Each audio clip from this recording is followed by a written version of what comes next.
Hello, जय हिंद सभी को। स्वागत है आप सभी का पुनः इस न्यू वीडियो में, जो कि पेडागोजी ऑफ स्पेशल एजुकेशन यानी कि अभ्यास प्रैक्टिस 5 है। इससे पहले प्रैक्टिस 4 तक का वीडियो बन चुका है, आप उन्हें भी सभी देखिए। और इससे पहले जो बनाए जा चुके हैं MCQ series and marathon class, ये सभी भी देखिए, आपके लिए बहुत फ़ायदेमंद है, जो कि आपके किसी भी प्रकार के स्पेशल एजुकेशन से संबंधित एग्जाम के लिए इम्पॉर्टेंट होंगे। तो चलिए देखते हैं आज के इस सीरीज में कौन कौन से बेहतरीन क्वेश्चन मिलने वाले हैं।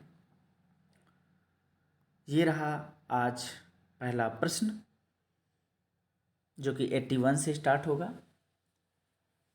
यदि आप चैनल में नए हैं तो चैनल को ज़रूर सब्सक्राइब करें एंड साथ ही बेल आइकन को भी प्रेस करें, ताकि आने वाले न्यू वीडियो का नोटिफिकेशन आपको तुरंत मिल जाए और आप ऐसे ही लाभ उठाते रहें।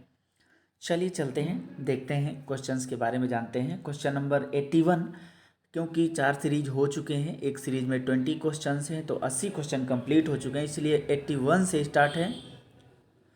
और देखते हैं 81 का जो क्वेश्चन है कि एक विद्यार्थी के पठन विकास के लिए कौन सा उपागम महत्वपूर्ण है, क्योंकि यह व्यवस्थित है और प्रत्येक बच्चे के अनुकूल व्यक्तिगत रूप से भी तैयार किया जाता है। यानी कि देखते हैं हम इसके अकॉर्डिंग, हमारे पास 4 ऑप्शंस है। ऑप्शन ए व्यवहारवादी उपागम, ऑप्शन बी विकासात्मक उपागम, option C Orton Gillingham, option D संज्ञानात्मक उपागम।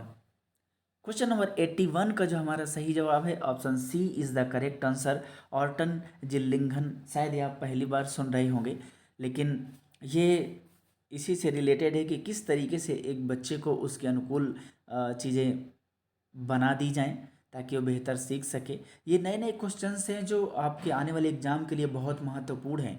आप ऐसे ही कंटिन्यू देखते रहिए वीडियो को। चलिए देखते हैं क्वेश्चन नंबर 82, 82 प्रश्न जो आपके सामने है।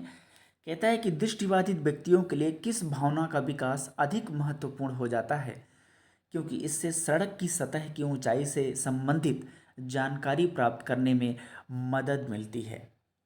यानी कि ये फिजिकल हो गया कि किस तरीके से वो एक, अगर सड़क में जाना है तो किस तरीके से उसका ओरिएंटेशन और मोबिलिटी होगा, जो कि एक पूरी तरीके से गतिविधि बेस्ड है। तो हम देखते हैं, हमारे पास 4 ऑप्शन है। Option a sense of smell, यानी कि गंध या दुर्गंध से रिलेटेड है, सुगंध से रिलेटेड है। ऑप्शन बी गतिविधि भावना, यानी कि काइनेस्थेटिक सेंस। ऑप्शन सी सुनने की भावना, यानी कि sense of hearing. Option D स्पर्श की अनुभूति, यानी कि सेंस ऑफ टच या स्पर्श की भावना। तो क्वेश्चन नंबर 82 का जो हमारा सही जवाब है option B is the correct answer. गतिविधि भावना, काइनेस्थेटिक सेंस इसमें लगता है, जो कि पूरा गतिविधि बेस्ड है। यहाँ पर अगर कोई दृष्टिबाधित बच्चा है तो सतह की ऊंचाई चौड़ाई सुन करके कुछ नहीं कर सकता है, ना ही केवल इतनी नापेगा कि स्पर्श की अनुभूति केवल, और ना ही गंध से पता लगा सकता है, बट पूरी गतिविधि करेगा या काइनेस्थेटिक पूरा यूज करेगा सेंस का, तो ही वो पूरी तरीके से जानकारी प्राप्त करने में मदद मिलती है। अब देखते हैं क्वेश्चन नंबर 83, 83 प्रश्न जो आपके सामने है कि एएसी का पूर्ण रूप क्या है।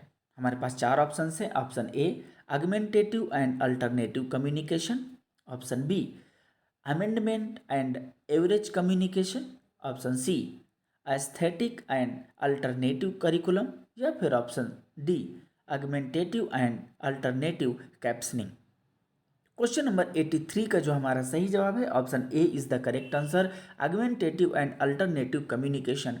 ये बहुत ज़रूरी है, क्योंकि बहुत सारे ऐसे आवश्यकता वाले बच्चे होते हैं जिनको केवल एक ही चीज़ से हमारे पास नहीं होना चाहिए साधन पढ़ाने का या कम्युनिकेशन करने का, बहुत सारे अल्टरनेट तरीके भी होते हैं। अब देखते हैं क्वेश्चन नंबर 84 जो आपके सामने है। चलिए देखते हैं।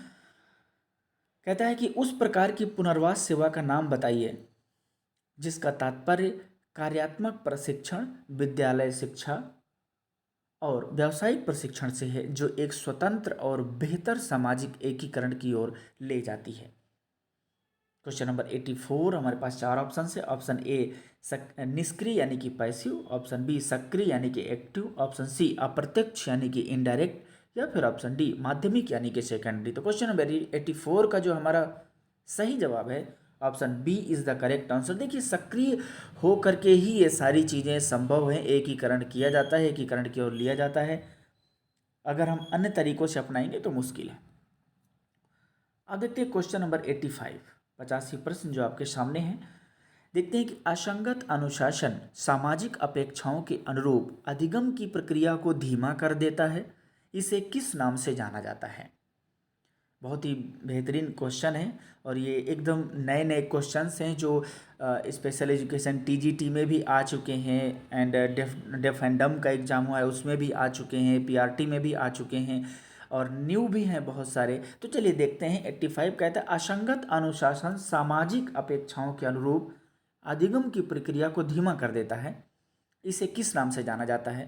हमारे पास चार ऑप्शन है। Option A speech hazards, option B moral hazards, option C play hazards, option D social hazards. तो क्वेश्चन नंबर 85 का जो हमारा सही जवाब है option B is the correct answer. Moral hazard से संबंधित है ये, कि अगर आपका डिसिप्लिन सही नहीं है, वो आपका संगत नहीं है, कंसिस्टेंट नहीं है, तो आपका मोरल हैजार्ड्स हो जाता है, क्योंकि आप एक उचित एक्टिविटीज़ नहीं करते अकॉर्डिंग टू मोरालिटी। अब देखते हैं क्वेश्चन नंबर 86 जो आपके सामने है।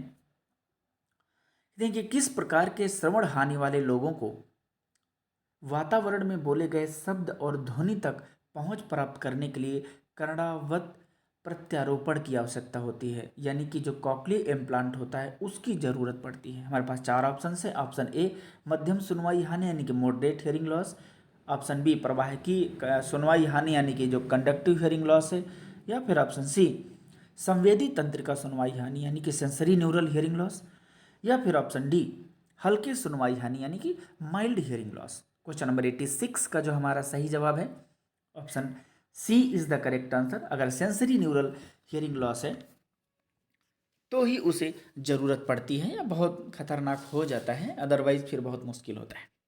अब देखते हैं क्वेश्चन नंबर 87 जो 87 प्रश्न जो आपके सामने हैं। देखते हैं किस प्रकार के शरीर वाले बच्चों में मोटापे की समस्या अधिक होती है। आजकल देखिए प्रॉब्लम्स डिसेबिलिटी जिनका नाम आ गया है अकॉर्डिंग टू 2016 यानी कि 16 के अकॉर्डिंग, वही किस प्रकार की हैं, बट अगर देखा जाए तो उससे भी भयंकर भयंकर समस्याएं मौजूद हैं, जो कुछ उनसे रिलेटेड भी हैं, कुछ नहीं भी हैं। देखते हैं। हमारे पास चार ऑप्शन है। Option A hefty, option B husky, option C mesomorphic, या फिर ऑप्शन डी एंडोमॉर्फिक।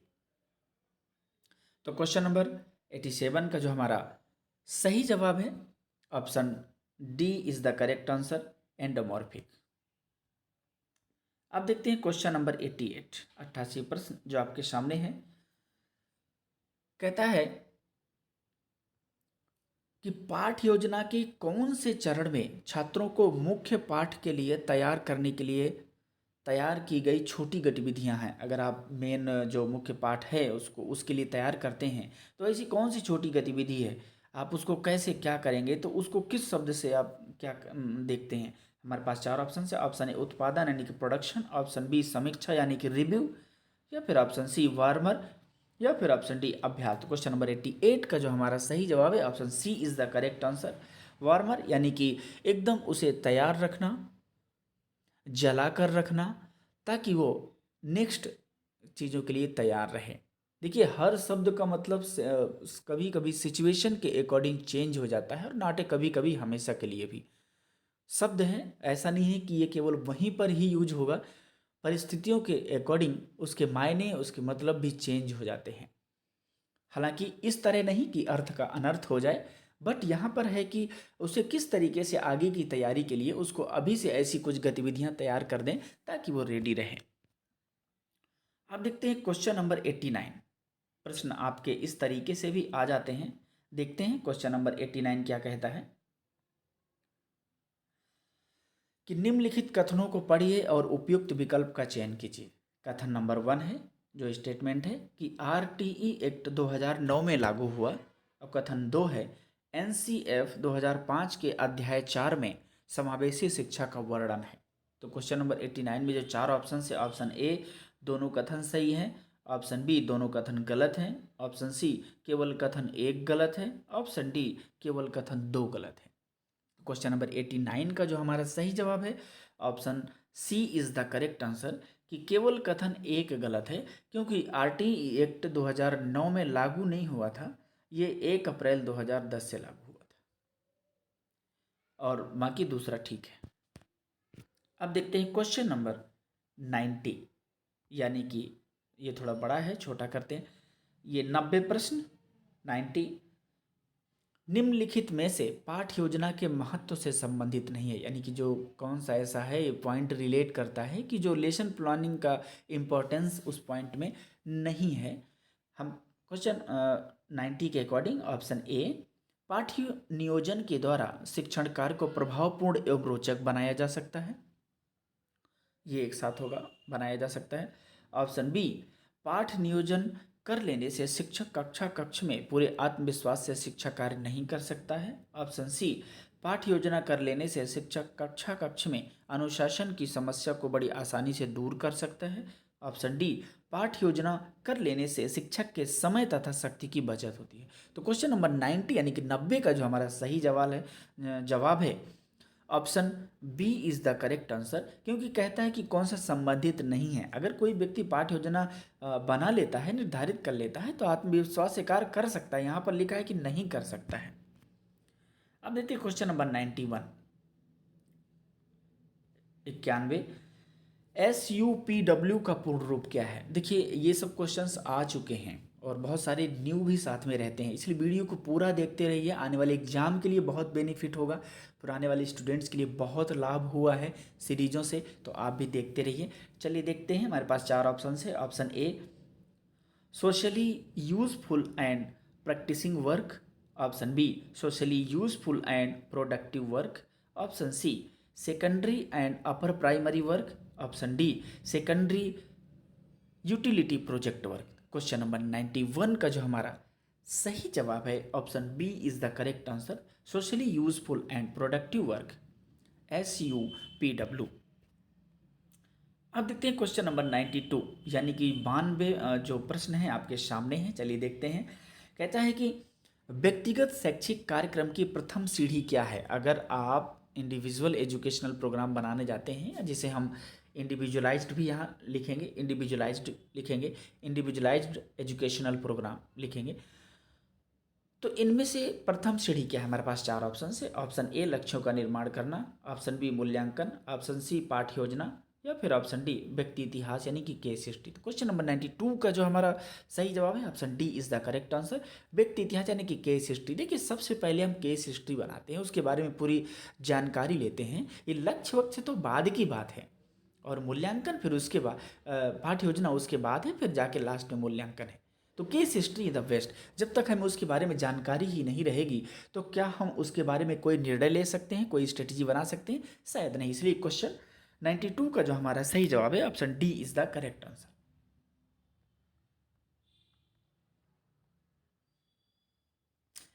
अब देखिए क्वेश्चन नंबर 93, कहता है कि श्रवण बाधित बच्चों में भाषाई प्रदर्शन ना होने का क्या कारण है। अगर वो लिंग्विस्टिक परफॉर्मेंस या लैंग्वेज का परफॉर्मेंस नहीं कर पाते हैं तो क्या रीजन हो सकता है। हमारे पास चार ऑप्शन है। ऑप्शन ए, सुनने की अक्षमता। ये बिल्कुल बात है, क्योंकि सुनेगा नहीं तो भाषा का विकास नहीं होगा, और नहीं होगा तो प्रदर्शन नहीं हो पाएगा। ऑप्शन बी, भाषा विकास की कमी। बिल्कुल भाषा विकास की कमी है, तभी वो भाषाई प्रदर्शन नहीं हो पाता, यानी कि भाषाई क्षमता में कमी है। ऑप्शन सी, आ और बा दोनों, यानी कि बोथ ए एंड बी। या फिर ऑप्शन डी, उचित भाषाई माहौल का मिलना। उचित भाषाई माहौल का मिलना, ये कोई ऐसा प्रदर्शन होने का क्या कारण है। ऑप्शन ए एंड बी सही है, option C is the correct answer, दोनों सही है।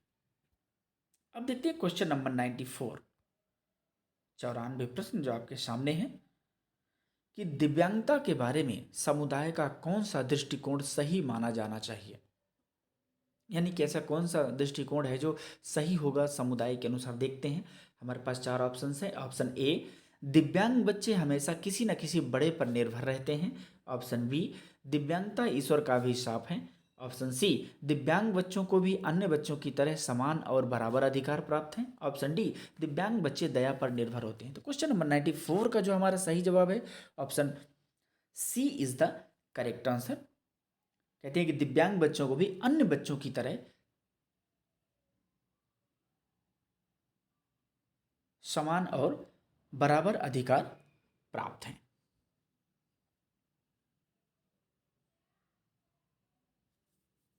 ठीक है, ये हमारा पुराना प्रश्न था, ये 94 है। एंड अब देखते हैं हम 95 यानी कि 95 प्रश्न। निम्नलिखित में से कौन समुदाय में विकलांगता के बारे में गलत धारणा नहीं है? ध्यान रखिएगा, क्वेश्चन नंबर 95 की बात कर रहे हैं। आखिर कौन सा गलत धारणा नहीं है? हमारे पास चार ऑप्शन है। ऑप्शन ए, विकलांग लोग केवल विशेष नौकरियों में ही कार्य कर सकते हैं। ऑप्शन बी, श्रवण दोष वाले लोग बोल नहीं सकते। ऑप्शन सी, पहिएदार कुर्सी यानी कि जो व्हील चेयर होता है उसका उपयोग करने वाले लोग चल फिर नहीं सकते। या फिर ऑप्शन डी, विकलांग लोग अन्य लोगों के समान जीवन जी सकते हैं। तो क्वेश्चन नंबर 95 का जो हमारा सही जवाब है option D is the correct answer. बिल्कुल जी सकते हैं। अरे व्हील चेयर में क्या, किस में क्या? स्टीफन हॉकिंग को देखिए, उसका कोई अंग काम नहीं करता था, केवल माइंड काम करता था, फिर भी दुनिया का नंबर 1 साइंटिस्ट बना। This is the will power. आपके पास इच्छा शक्ति, आप कुछ भी कर सकते हैं। ये समाज है हमेशा आपको नीचा गिराने, नीचा दिखाने, कभी भी आपको 100% में से कुछ ही परसेंट मिलेंगे जो बहुत आपको इनकरेज करेंगे आगे बढ़ने के लिए। चार लोग क्या कहेंगे, इन सब की बातों को छोड़ करके आगे बढ़िए और अपनी तरक्की कीजिए। तो समुदाय में बहुत सारी गलत धारणाएं भी होती हैं, बहुत सारी गलत धारणाएं नहीं भी होती हैं, बस समझ का फेर है कि आपके पास जागरूकता कितनी है। इसलिए option D is the correct answer कि विकलांग लोग अन्य लोगों के समान जीवन जी सकते हैं और जी भी रहे हैं। अब देखते हैं क्वेश्चन नंबर 96 यानी कि 96 प्रश्न। देखते हैं कि समुदाय आधारित पुनर्वास प्रक्रिया के बारे में निम्नलिखित में से कौन सा कथन सही है। यहाँ बात चल रही है 96 क्वेश्चन की। हमारे पास चार ऑप्शन है। ऑप्शन ए, सामान्य बच्चों के परिवारों को समुदाय आधारित संगठनों का हिस्सा बनना चाहिए। ऑप्शन बी, समुदाय आधारित संगठनों में विकलांग बच्चों के परिवारों को वंचित रखा जाना चाहिए। ऑप्शन सी, विकलांग और अन्य वंचित बच्चों के परिवार भी समुदाय आधारित संगठनों का हिस्सा बन सकते हैं। या फिर ऑप्शन डी, वंचित बच्चों के परिवारों को समुदाय आधारित संगठनों का हिस्सा बनने से बाहर रखा जा सकता है। तो क्वेश्चन नंबर 96 का जो हमारा सही जवाब है option C is the correct answer. देखिए, हमको अगर सही है तो पॉजिटिविटी में देखना है कि पॉजिटिव ऑप्शन कौन सा है, बन सकते हैं, यानी कि दैट इज द पॉजिटिव। अब देखते हैं क्वेश्चन नंबर 97 97 प्रश्न जो आपके सामने है कि AOAE का पूर्ण रूप क्या है। हमारे पास चार ऑप्शन है। Option A, automatic outer acoustic emission. Option B, automated outer acoustic ear. Option C, automatic auto acoustic emissions. Option D, automated auto acoustic emissions. Question number 97 का जो हमारा सही जवाब है option D is the correct answer, automated auto acoustic emissions. Question number 97 था। अब देखते हैं क्वेश्चन नंबर 98 यानी कि 98 प्रश्न जो आपके सामने है। समावेशी कक्षा में लचीलापन क्यों महत्वपूर्ण है? चलिए देखते हैं। हमारे पास चार ऑप्शन है। ऑप्शन ए, पहले से प्रभावी पाठ्य योजना बनाने के लिए। ऑप्शन बी, प्रत्येक दिन अलग रणनीति के साथ पढ़ाने के लिए। ऑप्शन सी, सभी प्रकार के बच्चों की आवश्यकताओं को पूरा करने के लिए। ऑप्शन डी, बच्चों और स्वयं के गुस्से को नियंत्रण करने के लिए। क्वेश्चन नंबर 98 का जो हमारा सही जवाब है option C is the correct answer कि सभी प्रकार के बच्चों की आवश्यकताओं को पूरा करने के लिए। अगर केवल कठोर रखेंगे तो भी ठीक नहीं है, टोटल लचीला रखेंगे तो भी ठीक नहीं, मतलब लचीलापन होना चाहिए, एकदम एक टॉलरेंस भी होना चाहिए, एकदम रिक्रिएशनल एक्टिविटीज़ भी होनी चाहिए and according to need activities सारी होनी चाहिए। तभी जाकर के एक बेहतर टीचिंग हो सकती है और खास करके समावेशी शिक्षा अपने आप में संपूर्ण है। देखते हैं क्वेश्चन नंबर 99 कि बड़ा विषादी विकृति क्या है। What is a major depressive disorder. बहुत सारे आजकल सवाल आ रहे हैं अलग अलग, तो ऐसे सवाल भी आ सकते हैं क्योंकि DSSB में तो उसका कोई सिलेबस भी नहीं है। आप कहीं से भी पढ़िए, बस एग्जाम दीजिए। देखते हैं, हमारे पास चार ऑप्शन हैं। ऑप्शन ए व्यक्ति का अभिरुचि और आनंद खो देना, ऑप्शन बी बालों का झड़ना, ऑप्शन सी त्वचा का सफ़ेद होना, ऑप्शन डी नसों का नुकसान होना। तो इन चारों में से क्वेश्चन नंबर 99 का जो हमारा सही जवाब है option A is the correct answer, कि व्यक्ति का अभिरुचि और आनंद जब खो जाता है तो वो बड़ा विषादी विकृति यानी कि मेजर डिप्रेसिव डिसऑर्डर के अंतर्गत आता है। और भी हो सकते हैं बट दिस ये चारों पॉइंट के अकॉर्डिंग दैट इज। अब देखते हैं क्वेश्चन नंबर 100। क्वेश्चन नंबर 100 देखिए क्या कहता है। जब कोई व्यक्ति किसी भी शब्द को हमेशा रुक रुक कर बोलता है तब उसे क्या कहते हैं।